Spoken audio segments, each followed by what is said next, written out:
Let's move to 1 Corinthians chapter 16, verse 1. It says this, "Now concerning the collection for the saints," by the way, this is the only other time that first day of the week is used in the entire New Testament, "As I have given order to the churches of Galatia, even so do you. Upon the first day of the week, let every one of you lay by him in store as God has prospered him, that there be no gatherings when I come." Now, what's most often assumed is that Paul is saying he's instituting and proving that the first century church met on the first day of the week. They met on Sunday only. Well, that's not the case. Matter of fact, it's not even implying that, because the Greek here is exactly as Acts chapter 20, verse 7, where it says the first of the Sabbaths. And so you can take that one of two ways. Either this is, again, the Feast of First Fruits, which there is a Torah commandment that all the people are to take an offering and they are to bring it to Jerusalem for the Levites as an offering before Yahweh. It could absolutely be that, because that's what the Torah says, and you're supposed to do that in First Fruits, and that's exactly what's happening here. It could be what's happening. Or number two, the other way that you can render this is literally, the way we would say it in English, is one of the Sabbaths. Okay, it can mean that. First does not have to mean, in the Greek mindset, the one before two. It can mean one of. Matter of fact, if we, the literal version of this, the LITV version says this, which is a much better rendering. "On one of the Sabbaths, let each of you put by himself, storing up whatever he prospered, that there not be collections when I come." And so what we see here is in one of the major Christian versions, we have a very good, much better rendering. They're much more intellectually honest with the scriptures, that it cannot mean first day of the week, because the word is not week there. The word is Sabbath. The word is Shabbat or Sabbaton. Okay?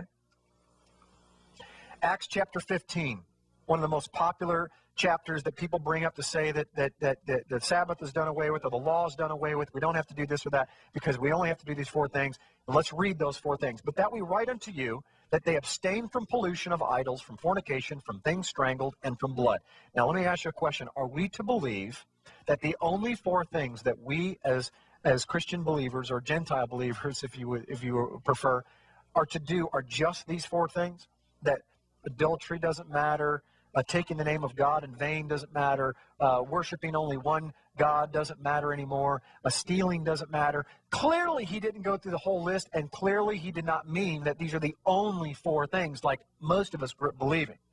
Now, most of us have heard of this verse. I'm going to suggest to you that many of you have never read the very next verse.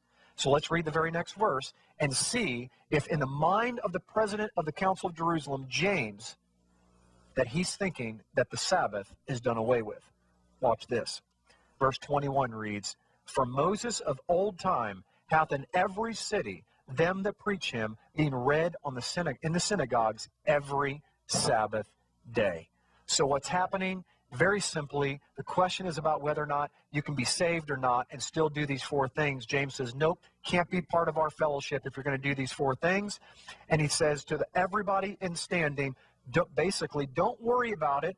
They will learn the rest as they go, because they're in the synagogue every Saturday, and every Saturday, every seventh day, every Shabbat, Moses is being read from somebody sitting in Moses' seat.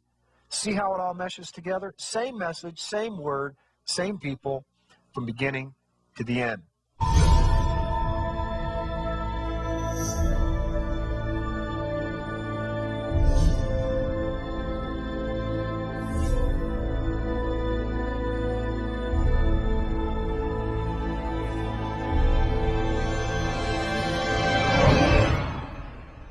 Come and join us as we travel back in time 4,000 years ago to discover exactly where the holidays of Christmas, Easter, and even Valentine's Day come from.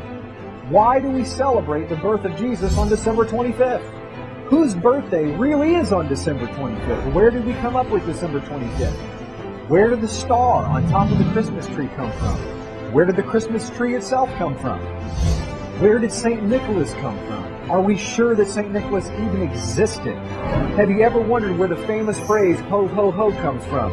It comes from the late 1600s when they used to have plays, and before the devil would come on stage, he would announce himself by saying, ho, ho, ho. Did you know that original Santa's elves weren't little guys that made toys? They were Krampus demons that would punish the children if they weren't good for that year, while St. Nicholas would give them gifts if they were good.